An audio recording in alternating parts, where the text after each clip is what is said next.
Preparations for maintenance.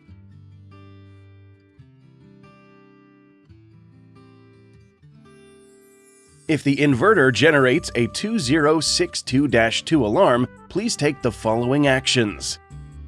Power off the device.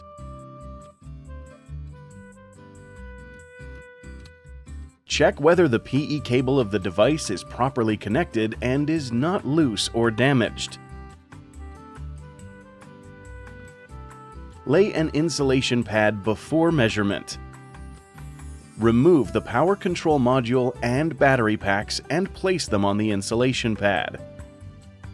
Measure the insulation resistance of the power control module. Set the insulation resistance tester to the 500-volt level. Use the insulation resistance tester to measure the insulation resistance between BAT positive and PE and between BAT negative and PE. The insulation resistance should be greater than 5 megaohm. If the resistance is less than 5 megaohm, the power control module is faulty and needs to be replaced.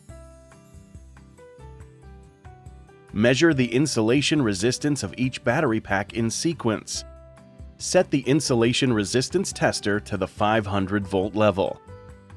Use the insulation resistance tester to measure the insulation resistance between B positive and PE and between B negative and PE.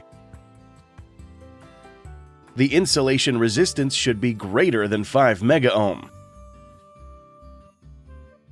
If the resistance is less than 5 megaohm, the battery pack is faulty and needs to be replaced. Good job! Well done!